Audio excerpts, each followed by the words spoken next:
ഇത് പരിപ്പ് വേവിച്ച് നമ്മൾ നെയ്യിലിട്ടിങ്ങനെ വരട്ടിക്കൊണ്ടിരിക്കുകയാണ്. ആദ്യം പരിപ്പ് വേവിക്കണം. കുക്കറിലിട്ട് 2 വിസിൽ കേട്ട് വെന്ത പരിപ്പ് തണുക്കുമ്പോൾ മിക്സിയിലിട്ട് അടിക്കണം. അടിച്ചെടുക്കുമ്പോൾ ഈ ഒരു കൺസിസ്റ്റൻസിയിൽ കിട്ടും. അതിനെ നെയ്യിലിട്ട് ഇങ്ങനെ വരട്ടി നിൽക്കുകയാണ്. പിന്നെ കുറേ ഇങ്ങനെ വരുമ്പോൾ അതിൻ്റെ ഒരു പച്ച മണമൊക്കെ അങ്ങ് മാറി വരും. അപ്പോഴേക്കും നമുക്ക് ശർക്കര ഉരുക്കി വെച്ചിരിക്കുന്നത് വീത്തി കൊടുക്കാം. ഇത് ശർക്കര ഉരുക്കി വെച്ചിരിക്കുകയാണ് കേട്ടോ. ഈ ശർക്കരയെ നമ്മൾ ഇതിലോട്ട് വീത്തി കൊടുക്കണം. നമ്മൾ ശർക്കര പാനീയം ആക്കി വെച്ചിരിക്കുന്ന ഇതിലോട്ട് വീത്തുകയാണ് കേട്ടോ. 2 സ്റ്റെപ്പായിട്ട് വീത്തി കൊടുക്കാം. ആദ്യത്തെ സ്റ്റെപ്പ് വീത്തി കുറച്ച് നേരം ഇത് ഒന്നായിക്കോട്ടെ. അതിനുശേഷം നമുക്ക് കണ്ട അരിച്ചെടുത്തോണ്ട് ഇത്രയും അഴുക്ക് നമുക്ക് കിട്ടിയിട്ടുണ്ട് കേട്ടോ. ഇത് അരിച്ചെടുക്കണം.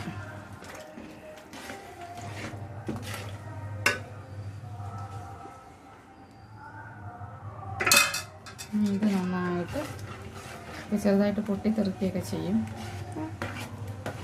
ചെറിയ വെള്ളത്തിൻ്റെ കൺസിസ്റ്റൻസി ഉള്ളതുകൊണ്ട് നമ്മൾ പരിപ്പെല്ലാം കൂടി ഇടുമ്പോൾ പൊട്ടിച്ചെറിക്കുമ്പോൾ ഓടണ്ടോ? ഒന്ന് നീങ്ങി നിന്ന് പേടിക്കണ്ട, ജാഗ്രത മതി കേട്ടോ. ഞാനിത് വളരെ കുറച്ചാണ് ഉണ്ടാക്കുന്നത് കേട്ടോ. കുറച്ച് കൺസിസ്റ്റൻസിയിലാണ് ഉണ്ടാക്കുന്നത്.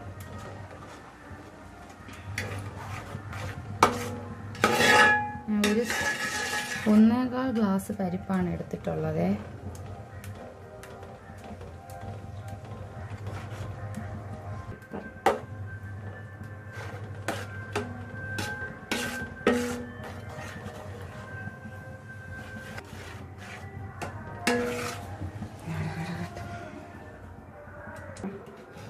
ഒത്തിരി സമയം നമ്മളിങ്ങനെ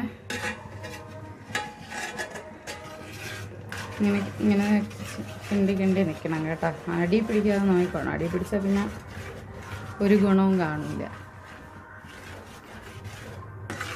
നല്ലതായിട്ട് അങ്ങനെ ഏകദേശം ഇങ്ങനെ വരണ്ട് വന്നിട്ടുണ്ട്. കണ്ടോ? ഇങ്ങനെ നീക്കുമ്പോൾ കണ്ടോ ചട്ടിയിൽ നിന്ന് ഇങ്ങനെ നീങ്ങി വരും. ഇപ്പം നമുക്ക് കുറച്ച് ശർക്കരയും കൂടി വീട്ടി കൊടുക്കാമേ.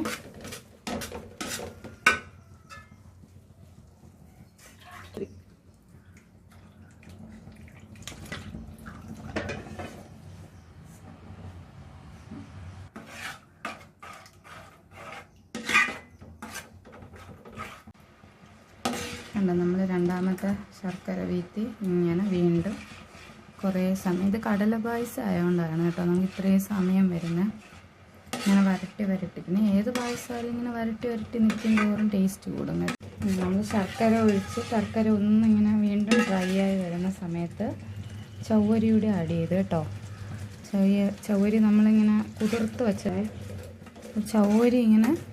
വെച്ച ചവ്വരിയാണ് ആഡ് ചെയ്തിട്ടുള്ളത് കേട്ടോ. ഇപ്പോൾ കുറച്ച് നേരം അത് ശർക്കരയൊക്കെ ആയിട്ട് ഇങ്ങനെ കിടക്കട്ടെ. നമ്മൾ കവർ പാലിട്ടാണ് കേട്ടോ വയ്ക്കുന്നത്. തേങ്ങാപ്പാലിട്ട് വയ്ക്കുന്നതാണ് ടേസ്റ്റ്. ഈസി പണി ചെയ്യുന്ന എന്നെപ്പോലുള്ളവർക്ക് കവർ പാൽ യൂസ് ചെയ്യാം കേട്ടോ. ടേസ്റ്റിന് വലിയ കുഴപ്പമൊന്നും വരില്ല. എന്നാലും തേങ്ങാപ്പാലിൻ്റെ അത്ര ടേസ്റ്റ് കാണില്ല, എങ്കിലും ടേസ്റ്റാണ് കേട്ടോ.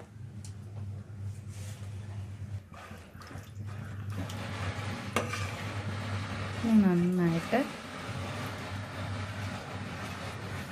ഇളക്കി കൊടുക്കാം കേട്ടോ.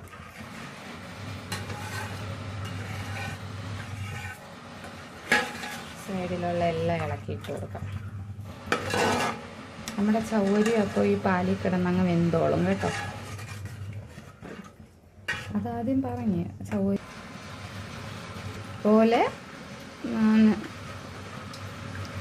സെപ്പറേറ്റ് ആയിട്ട് ആ ചവ്വരി നമുക്ക് വേവിക്കാം കേട്ടോ. നല്ല കുറച്ച് വെന്തതിന് ശേഷം പായസം എല്ലാം ആയതിനു ശേഷം ആഡ് ചെയ്ത് കൊടുക്കുകയും ചെയ്യാം. ഞാനിപ്പോൾ പകുതി ഒന്ന് വേവിച്ചിട്ടേ ഉള്ളൂ, ബാക്കി ഇതിലിട്ടിരിക്കുവാണ്. അപ്പോൾ ഇതിൽ കിടന്നതിന് വേവണം.